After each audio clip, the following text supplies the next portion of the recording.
Assalamu alaikum everyone. Here is another question of IS auditing and computerized accounting system beta. And right now we have June 2022 paper 32 and question number 2 और जो आपको book दी गई है उसका जो question होगा वो क्वेश्चन नंबर 21 होगा बेटा। इस वाले क्वेश्चन में क्या कहा है हम क्वेश्चन शुरू करते हैं। AB PLC is a trading company. The draft profit for the year ended 31st December 2021 was 98,000 before the items were considered. आपने इन आइटम्स को कंसीडर किया और कंसीडर करने के बाद जो आपका ड्राफ्ट प्रॉफिट निकल रहा है वो कितना निकल रहा है 98,000 बेटा। अब सबसे पहले आपको इन्होंने यहाँ पर क्या क्या कहा हुआ है। 1 सितंबर 2021 आपने डिबेंचर्स इशू किए हैं और 1 सितंबर 2021 को आप लोगों ने क्या किया है भाई, डिबेंचर इशू किया है। और डिबेंचर की क्या ट्रीटमेंट होगी वो देखते हैं। फॉर एग्जाम्पल सबसे पहले अगर हम बात करें 1 सितंबर 2021 6% debenture 200,000 interest is payable half yearly. तो अगर मैं इसकी एडजस्टमेंट की बात करता हूँ तो यहाँ पर आप देख सकते हो 200,000 का 6% फॉर एग्जाम्पल आपके पास क्या होगा, ये थोड़ा सा इम्पोर्टेंट है। 200,000 का अगर हम 6% की बात करते हैं तो 200,000 का 6% कितना होगा वो आप देख लीजिएगा भाई।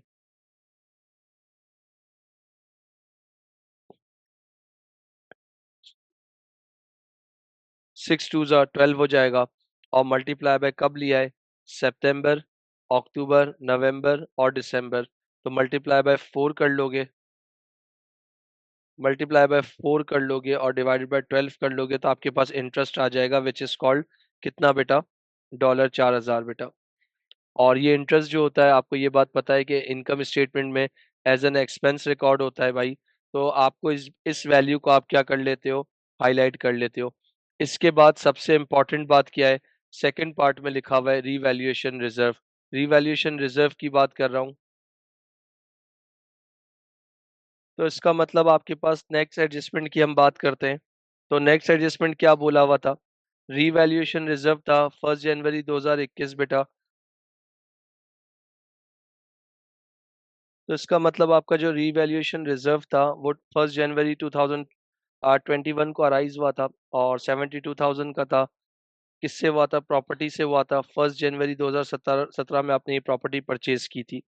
The property was purchase revaluation sorry 2017 में हुआ था और जो प्रॉपर्टी परचेज की गई थी वो 2013 में परचेज की गई थी। It is depreciated using the straight line method over it's useful life of 40 years. यानी उस एसेट की जो यूजफुल लाइफ थी बेटा वो 40 ईयर्स थी और रेजिडुअल वैल्यू उसकी क्या थी, जीरो बेटा। तो अगर मैं आप सबसे यहाँ पर एक बात यहाँ शेयर करता हूँ और आपको ये बात डिस्कस करता हूँ कि जब आप ये रिवैल्यूएशन रिजर्व्स की आप वर्किंग की बात कर रहे हो तो ये रिवैल्यूएशन रिजर्व की आप वर्किंग को किस तरह फाइंड करोगे वो आपके पास ये इंपॉर्टेंट है, इसको देख लीजिएगा। अगर इसके बाद यहाँ पर अब इस वर्किंग को सॉल्व कैसे करना है बेटा, तो उसके लिए सबसे पहले मैं बोलता हूँ आप एक टाइमलाइन बना लो। जब आप टाइमलाइन बना लोगे ना तो आप चीज़ों को क्या कर लोगे, आप आराम से चीज़ों को फाइंड आउट कर सकते हो। अब टाइमलाइन का मतलब क्या हो गया, फॉर एग्जांपल कि आपने एक एसेट जो परचेज किया था वो कब परचेज किया था।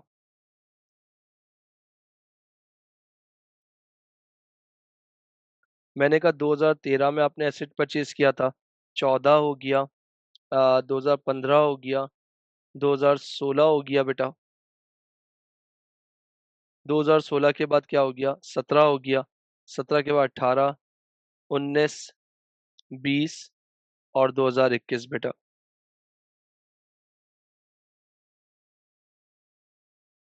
ये आपके पास एक टाइमलाइन बन गई। अब आपको डेप्रिसिएशन जो रिकॉर्ड करनी है, अब आप एक एसेट रिकॉर्ड कर रहे हो तो इसका मतलब पहले हम आगे फर्दर पढ़ लेते हैं। On 1 January 2017 market value of the property was 432,000। जो आपकी एसेट की 2017 में आपने 1 जनवरी 2017 में जब परचेज किया था या जो भी आपके पास था, फॉर एग्जाम्पल 13 में आपने परचेज किया था, मगर 13 में परचेज करने के बाद यानी 13 से 17 आपने उसको डेप्रिसिएशन निकाल ली और जब डेप्रिसिएशन निकाली तो पता चला जो उसकी मार्केट वैल्यू है वो कितनी है आपके पास, वो इम्पोर्टेंट है चीज़ें। और वो मार्केट वैल्यू कितनी है इस बात को समझना बेटा। Market value is very important area बेटा। तो मार्केट वैल्यू हमारे पास पता चला कितनी है बेटा, आपके पास यहाँ पर देख लीजिएगा। 1 मिनट रुकिएगा बेटा।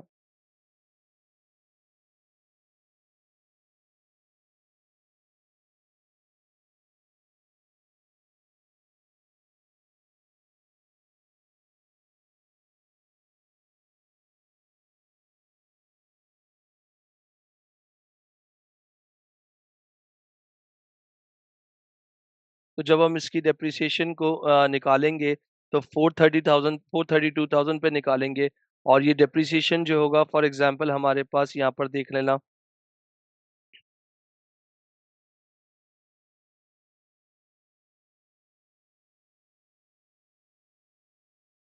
Depreciation charge based on dollar for 432,000। उसके बाद यहाँ पर आपके पास फर्दर आप देखते हो, तो जब डेप्रिसिएशन की वैल्यू निकाल रहे हो तो इसका मतलब अगर 13 में फॉर एग्जांपल आपने परचेज किया था और 13 में परचेज कर रहे हो, कौन सा मेथड था यहाँ पर उन्होंने, स्ट्रेट लाइन मेथड है। और जब स्ट्रेट लाइन की बात हो रही होती है तो आप क्या करते हो बेटा, 432,000 का आपका एसेट था, रेजिडुअल वैल्यू आपकी 0 थी। एसेट की लाइफ कितनी थी भाई, 13, 14, 15, 16, 17, वो बनते हैं आपके पास कितने बेटा, 5 इयर्स बनते हैं। तो इनको सॉल्व कर लो। 432 को अगर 1 मिनट रुकिएगा, 432,000 माइनस 0 डिवाइडेड बाय 5, तो ये आपके पास बन गया कितना,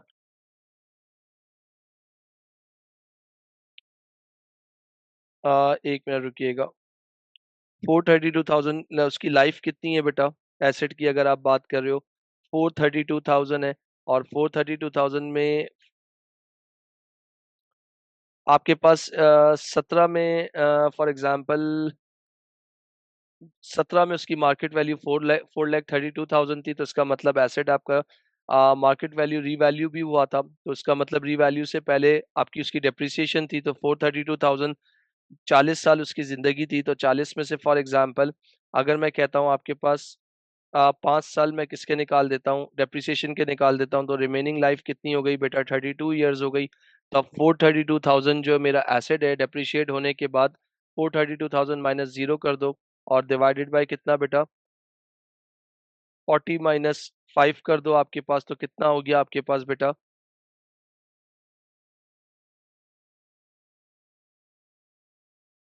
2013, 2014, 2015, 2016, तो ये आपके पास सॉरी, 1 जनवरी 2017 लिखा हुआ है ना, तो इसका मतलब 4 साल की आपकी डेप्रिसिएशन बन रही है बेटा। तो 40 ईयर्स आपके पास मेंशन था बेटा, तो 40 ईयर्स में से 4 ईयर्स की हमने डेप्रिसिएशन माइनस कर दी, तो रिमेनिंग आपके पास कितने हो गए बेटा, 36 ईयर हो गए। तो 432,000 माइनस 0 डिवाइडेड बाय 36 ईयर, तो आपके पास जो पर ईयर की जो डेप्रिसिएशन आती है वो कितनी आ रही है बेटा, 12,000 आ रही है। कितनी आ रही है डेप्रिसिएशन चार्ज आपका, 12,000 आ रहा है। तो ये बड़ा इंपॉर्टेंट है, इस चीज को जरा देख लेना। अब 432,000 की अगर मैं बात कर रहा हूँ, लेट्स से कि मेरा एसेट जो था फॉर एग्जांपल 2021 में उसकी वैल्यू क्या रही होगी, फॉर एग्जांपल कि यार वैल्यू यहाँ पर भी देख लेना, वैल्यू एट 1 जैन 2021, 432,000 मेरी वैल्यू थी, और 1 साल की जो डेप्रिसिएशन थी वो 12,000 थी। तो आपने 4 साल की डेप्रिसिएशन निकाली है, तो 12,000 को आप 4 से मल्टीप्लाई कर दो, तो आपके पास कितना बनता है, ये जरा देख लेना। तो 12,000 मल्टीप्लाई बाय 4 किया तो आपके पास कितना आ गया बेटा, 48,000 आ गया। अब जब 48,000 आपके पास आ गया है, तो इसका मतलब 432 में से 4 ईयर्स की डेप्रिसिएशन निकाल दी, विच इज कॉल्ड 48,000। आपके पास तो रिमेनिंग, अब जो आपकी एसेट की जो वैल्यू है वो 2021 में कितनी हो गई बेटा, 384,000। 2000 एसेट में यानी 5 साल डेप्रिसिएशन निकालने के बाद 432 में से 48,000, अब ये जो 48,000 है वो यहाँ पर मैं मेंशन भी करता हूँ कि 12,000 इंटू 4 किया था, तो आपके पास क्या आई थी भाई, 48,000 टोटल एक्यूमुलेटेड डेप्रिसिएशन आ गई थी। अब इसके बाद यहाँ पर आप लोग देखते हो, तो फॉर एग्जांपल अब यहाँ पर 432,000, इसका मतलब है कि यार 13 में मैंने एसेट लिया था, 2013 में लेने के बाद 2017 तक मैंने क्या कर लिया था, उसको डेप्रिशिएट कर लिया। अब जो 2017 में इसको डेप्रिशिएट किया था तो उस वक्त मेरी वैल्यू कितनी थी बेटा, 4,32,000। तो 4,32,000 में से मैंने क्या किया, 4 साल की डेप्रिसिएशन माइनस किया तो मेरी नेटबुक वैल्यू कितनी आ गई, 384,000 हो गई। तो इसका मतलब 1 जन 2021 में जो मेरे पास एसेट की जो वैल्यू बच रही है वो कितनी बच रही है बेटा, 384,000। फिर उसके बाद यहाँ पर देखना, फिर अगेन एक रीवैल्यू हुआ था एसेट, और नेक्स्ट लाइन में लिखा है 1 January 2021 property was revalue again 296,000, no accounting entry had been made this. तो इसका मतलब इसकी आपने फिर एक एक एक फॉर एग्जांपल एक एंट्री बनाई है, मगर इस एंट्री को आपने कहीं ट्रीट नहीं किया है। तो इसका मतलब क्या है कि 2017 में फॉर एग्जांपल 2017 में जो मेरी वैल्यू थी डेप्रिसिएशन निकालने के बाद एसेट की 384,000 थी।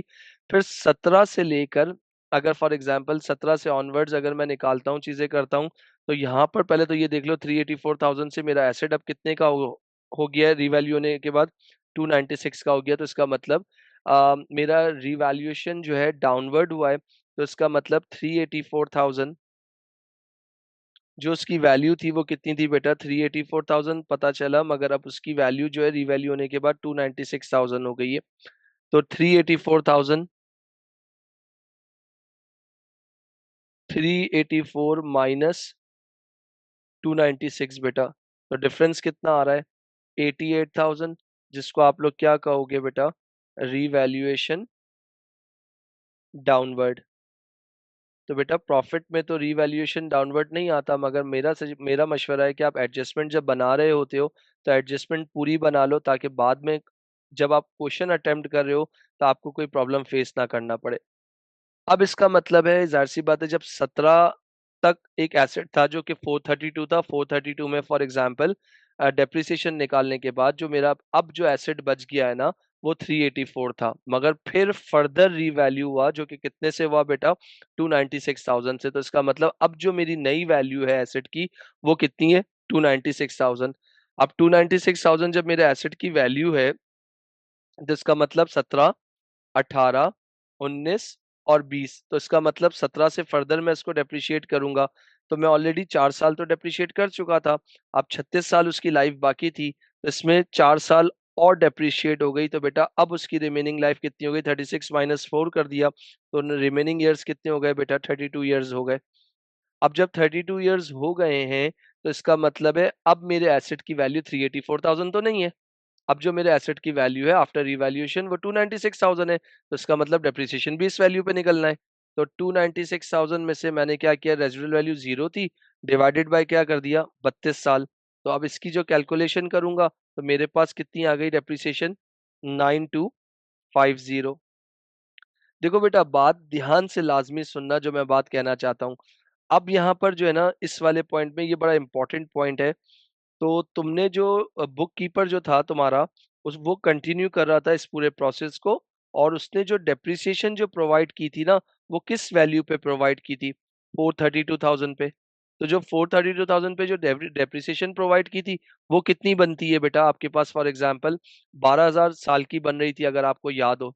12,000 जो है आपकी सालाना बन रही थी, और आपने 4 साल से मल्टीप्लाई किया था तो 18,000। तो इसका मतलब है आपने अपने ड्राफ्ट प्रॉफिट में, क्योंकि आपको निकालना किया है इसमें, prepare a statement to show the profit for the year, यानी आपको अपना प्रॉफिट फॉर द ईयर निकालना है। तो प्रॉफिट फॉर द ईयर में आपने 12,000 रुपए डेप्रिसिएशन चार्ज की गई होगी, हालांकि आपको करनी कितने की चाहिए थी, 432 वाले एसेट से चार्ज नहीं करनी चाहिए थी, 296 से चार्ज करनी चाहिए थी। तो इसका मतलब आपने 12,000 से डेप्रिसिएशन को ओवर चार्ज कर दिया। जब ओवर चार्ज कर दिया तो उससे प्रॉफिट क्या हो गया तुम्हारा, कम हो गया।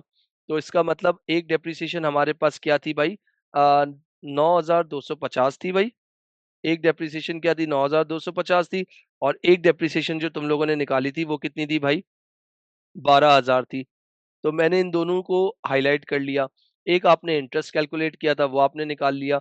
एक आपके पास कोई रीवैल्यूएशन नाम करके आपके पास रीवैल्यूएशन डाउनवर्ड हुआ था, तो फर्स्ट और सेकंड एंट्री कर ली। थर्ड एंट्री के बाद अगर मैं बात कर रहा हूँ यहाँ पर, in the financial statement of 2020, a non-current asset was wrongly classified with the effect that depreciation had been overcharged by 20,000 in 2020। इसका मतलब है कि 2020 की जो फाइनेंशियल स्टेटमेंट बनी थी उसमें जो है आपने एक एसेट को रॉन्गली क्लासिफाइड किया था, और उससे क्या कर ली थी, डेप्रिसिएशन चार्ज कर दी थी। तो 2020 की जब इनकम स्टेटमेंट बनी होगी तो उसमें डेप्रिसिएशन कितने से दली होगी, 2020 से दली होगी।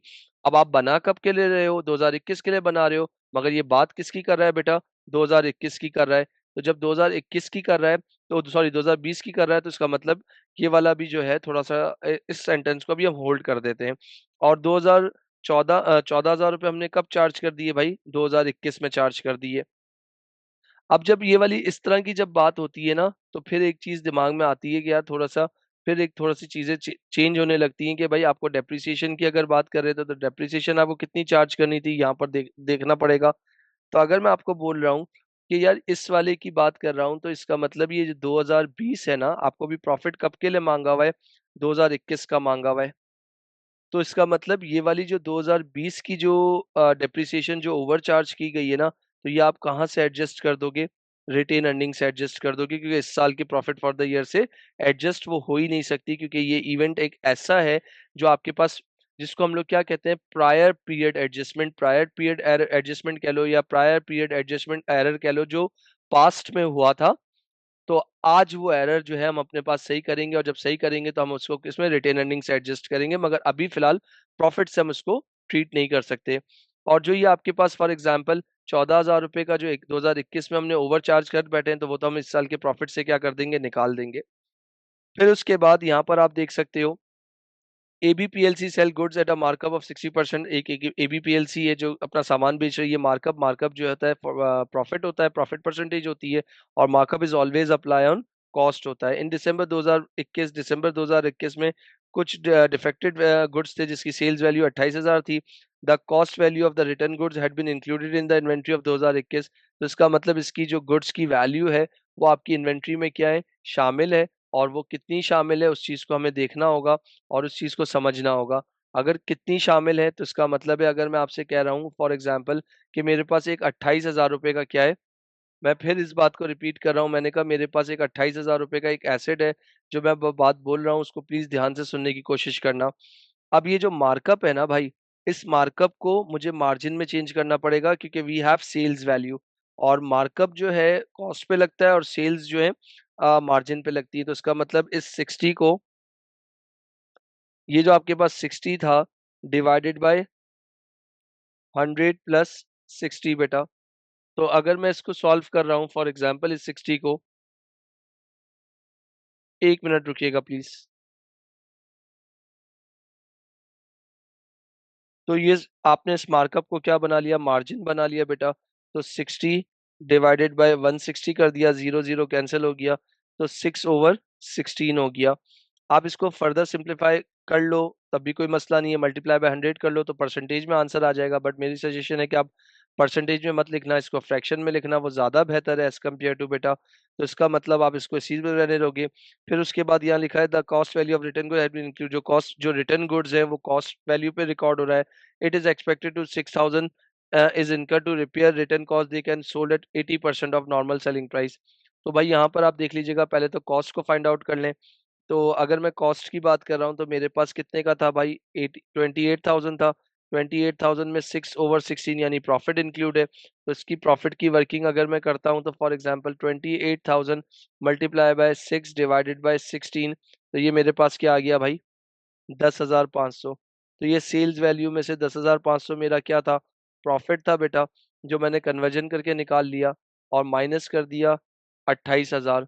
तो रिमेनिंग मेरे पास कितनी वैल्यू हो गई बेटा, 16,000 की वैल्यू आ गई। तो मैंने यहाँ पर क्या कर लिया, तो इसका मतलब जो मेरी इन्वेंट्री की जो कॉस्ट है वो कितनी है भाई, 16,000 है।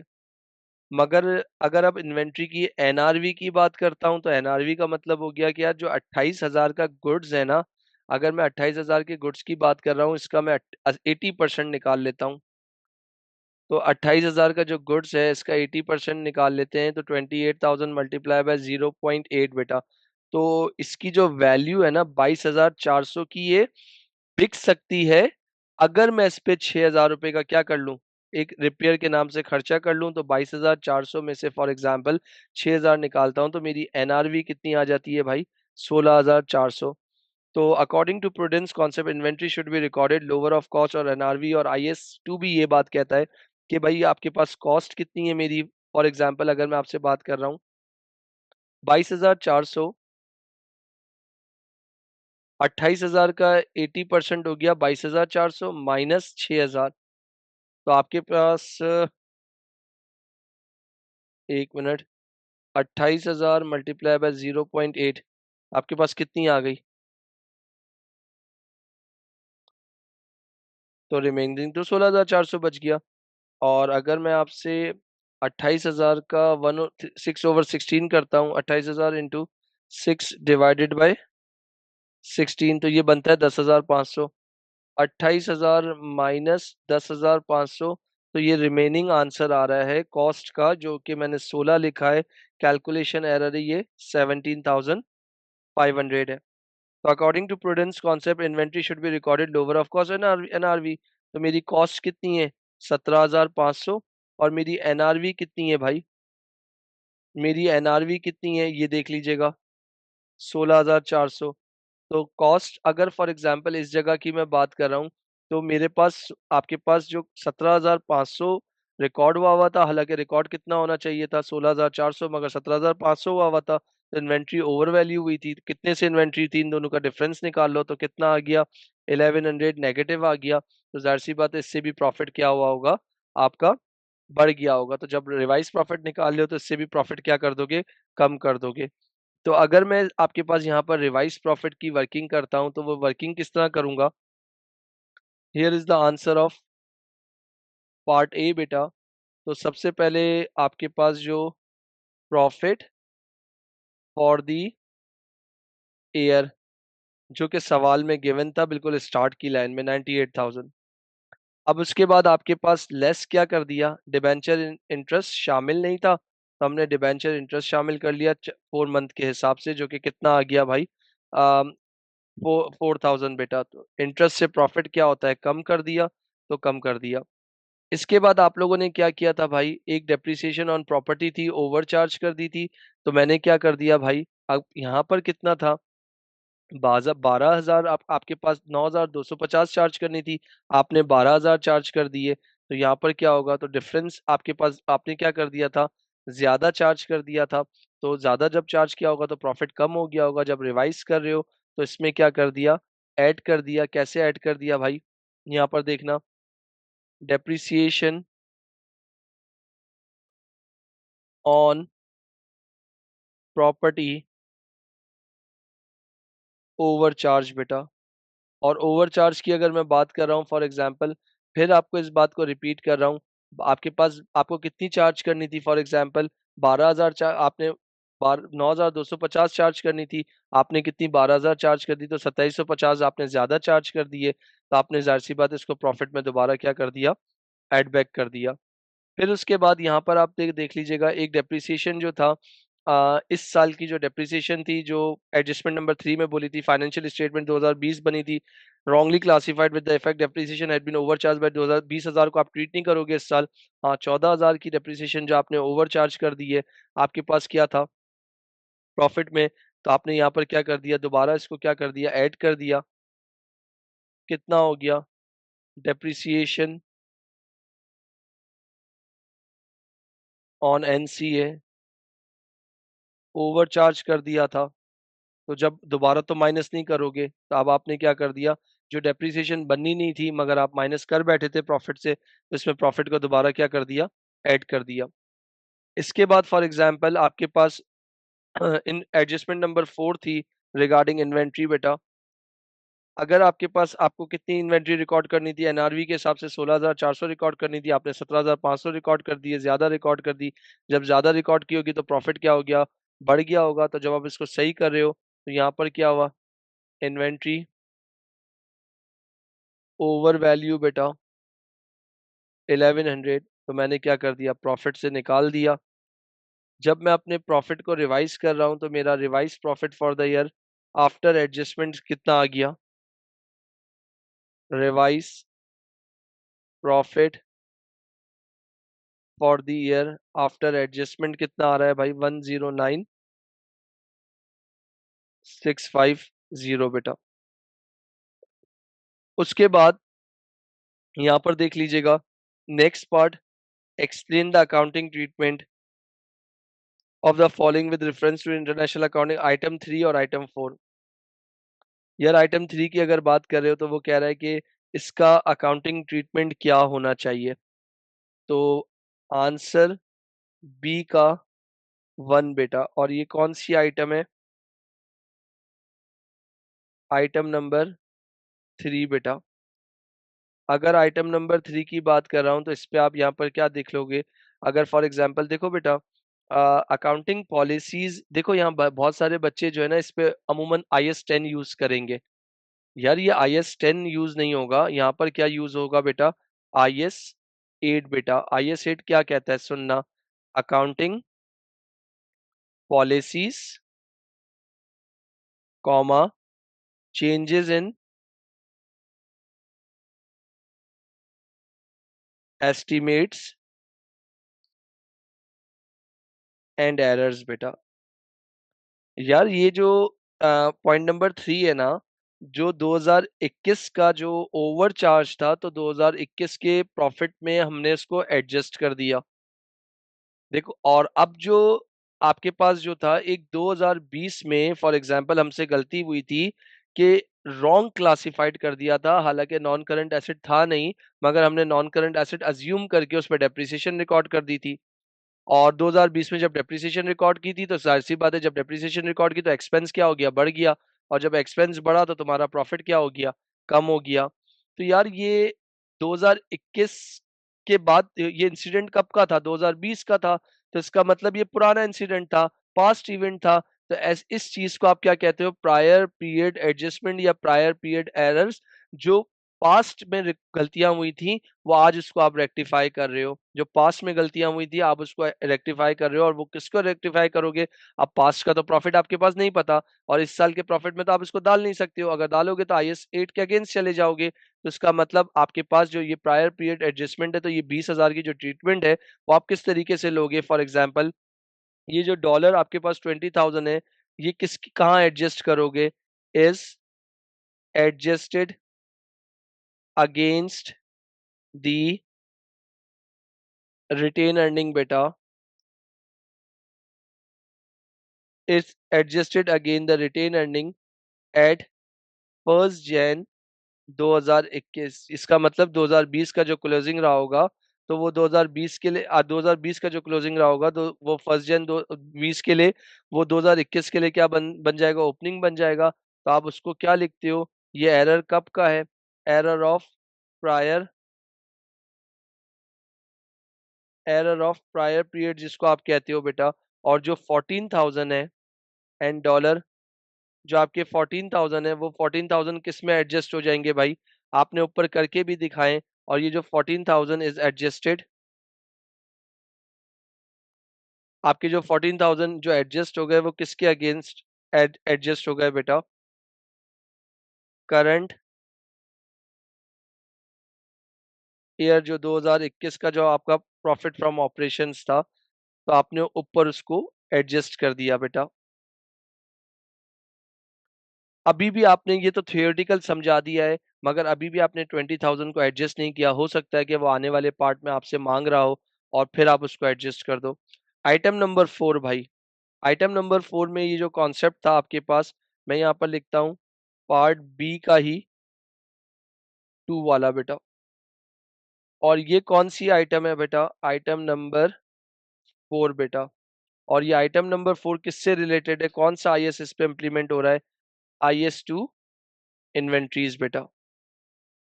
क्योंकि पंगा किस पे था? इन्वेंट्री से रिलेटेड था। तो इन्वेंट्री IS 2 क्या बोलता है भाई? Inventory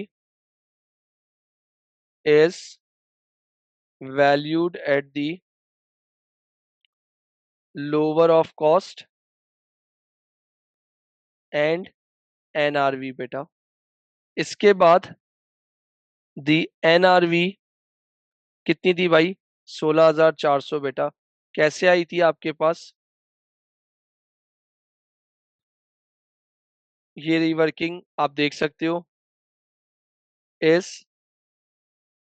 their for the valuation, जो आज हमारी जो वैल्यूएशन है वो 17,500 नहीं है, वो कितनी हुई है? 16,400 बेटा। इसके बाद ए हो गया, बी हो गया। बी के बाद आप लोगों से क्या मांगा है भाई? State one reason difference between right issue और बोनस इशू बेटा। आप क्या बता दो? For example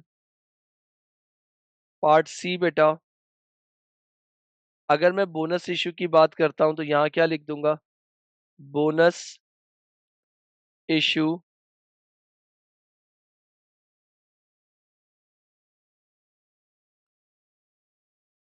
bonus issue involves the use of reserves and which is not any cash inflows बेटा। बोनस इशू सिर्फ एक अपने रिजर्व्स को कन्वर्ट किया जाता है, और बोनस इशू से क्या है? आपके पास कैश इनफ्लोज नहीं होता बेटा। वेयर एज अगर मैं राइट इशू की बात कर रहा हूं तो right issue has cash inflows बेटा। राइट इश्यूज की वजह से हमारे पास क्या होता है? कैश इनफ्लो होता है बेटा। और बोनस की वजह से हमारे पास कैश इनफ्लो नहीं होता। फिर उसके बाद इसकी जो लास्ट पार्ट है उसमें उन्होंने क्या बोला है? Prepare the statement of changes in equity बेटा, a total column is not required. तो इसका मतलब इसके आखिरी पार्ट में मुझे क्या बनाना है? पार्ट डी बेटा, जिसको आप लोग क्या बोलते हो? सोशी बेटा। तो सोशी के लिए सबसे पहले मैं क्या करूंगा? Share capital. शेयर कैपिटल के बाद क्या करूंगा? Share premium. शेयर प्रीमियम के बाद क्या करूंगा? Revaluation reserves. रीवैल्यूएशन रिजर्व के बाद क्या करूंगा? General reserves. जनरल रिजर्व्स के बाद क्या करूंगा? रिटेन अर्निंग, क्योंकि टोटल इन्होंने मना किया हुआ है बेटा। तो मैंने यहाँ पर क्या कर लिए, जो भी कॉलम्स बनाने थे वो अपनी आसानी के लिए एक ये बना लिया।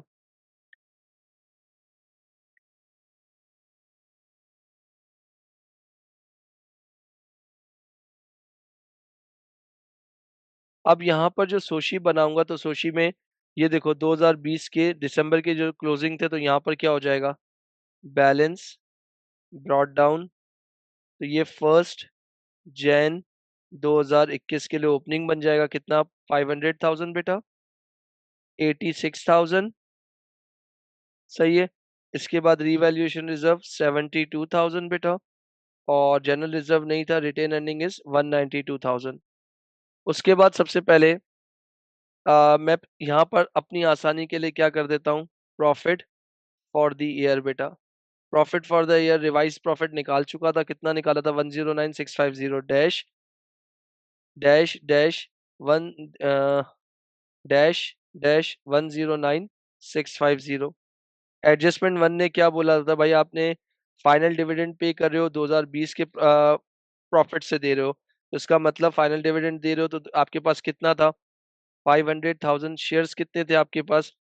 500,000 शेयर्स हैं, और इनटू 0.08। तो 500,000 multiply by 0.08 which is called 40,000 बेटा। तो मैंने यहाँ पर क्या किया? Final dividend. तो final dividend dash dash dash dash, और 40,000 से मैंने क्या कर दिया? अर्निंग्स को कम हो गया। अगर टोटल होता तो टोटल भी कम हो जाता। उसके बाद मैंने क्या किया है? 5 मार्च को बोनस इशू किए 1 for 10। और बोनस इशू की जो मोस्ट फ्लेक्सिबल फॉर्म है अकॉर्डिंग टू न्यू ट्रीटमेंट, तो सबसे पहले अगर होगा तो किससे जाएगा? शेयर प्रीमियम से। रीवैल्यूएशन रिजर्व 2023 के सिलेबस में नहीं है तो इग्नोर कर दोगे। कुछ बचेगा तो जनरल रिजर्व में जाएगा। फिर इसके बाद कुछ बच जाएगा तो रिटेन अर्निंग से चला जाएगा। ये आपकी करंट ट्रीटमेंट है। तो मैंने कहा मेरे पास कितने शेयर्स हैं? 500,000 शेयर्स हैं। और 1/10, 1/10 का मतलब कितना हो गया भाई? 50,000 हो गया। 50,000 इंटू वन कर दिया, तो बोनस शेयर कितने के हुए हैं भाई?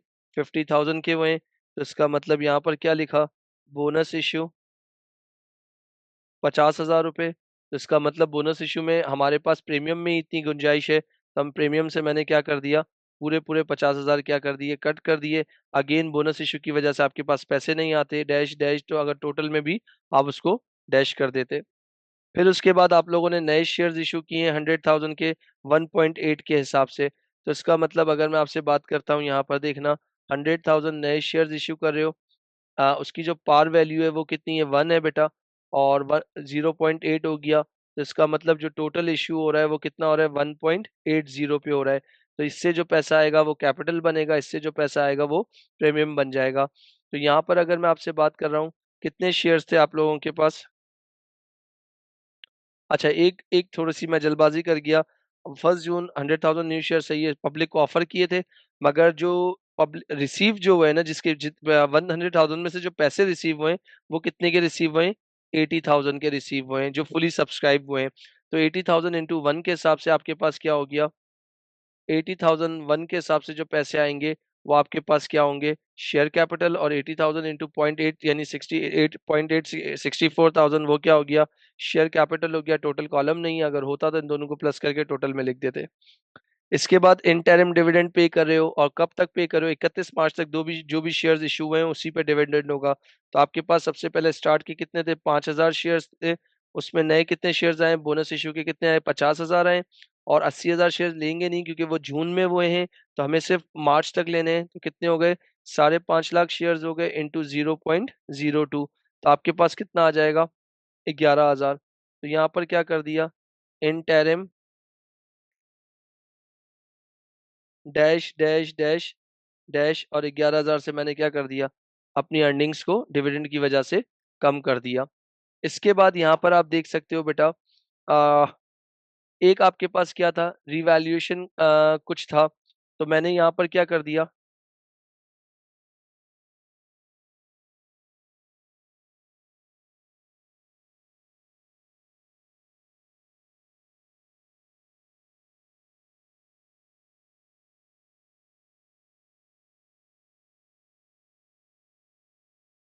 अब ऊपर जो एसेट था, बेसिकली 432,000 के हिसाब से डेप्रिसिएशन चार्ज हुई थी, उसको फिर 4 साल की डेप्रिसिएशन निकाली थी, और वो अब 432 में से निकालने के बाद कितना एसेट बच गया था? 384 का बच गया था, और उसकी जो 21 में रिवैल्यूएशन हुई थी वो 296 की हुई थी, तो पता चला डाउनवर्ड रिवैल्यूएशन हुई है। तो इसीलिए ऊपर वर्किंग कर ली थी, ताकि हमें वो याद हो कि यार एक एसेट प्रॉपर्टी जो थी वो क्या हुई है? रीवैल्यू हुई है। तो जब प्रॉपर्टी रीवैल्यू हुई है तो इसका मतलब डाउनवर्ड हुआ है, तो डैश डैश। तो यहाँ पर 72,000 की गुंजाइश यहाँ से थी, 72 यहाँ से निकाल दिया, और इसके बाद जो बच गया वो कितना बच गया? 16,000 बच गया। तो रिजर्व तो थे नहीं, तो मैंने अपनी अर्निंग से क्या कर दिए? 16,000 निकाल दिए, क्योंकि डाउनवर्ड था, और डाउनवर्ड का मतलब होता है कि आप उससे क्या करते हो? माइनस करते हो बेटा, तो आपने माइनस कर दिए। अब इसके बाद इसका मैं टोटल कर लेता हूँ, तो ये कितना बनता है टोटल? बैलेंस सीडी बेटा, और ये कब का सीडी हो जाएगा? 31 दिसंबर 2021। मगर अभी भी आप एक चीज मिस कर रहे हो, आपने लिखी नहीं है। अब याद करो, आइटम नंबर जो 3 था, आइटम नंबर 3 में क्या था? 14,000 का जो प्रॉफिट था वो हमने इस साल के प्रॉफिट में से एडजस्ट कर दिया था। तो 20,000 मतलब प्रायर पीरियड एडजस्टमेंट थी। अब प्रायर पीरियड का मतलब जो पहले हो चुका था, अब आज तो ज़ाहिर-सी बात है नहीं करना, तो हमने इस साल की, यानी ये क्या थी आपके पास, 2020 की कितनी थी आपके पास रिटेन अर्निंग? कितनी थी? 192,000 थी।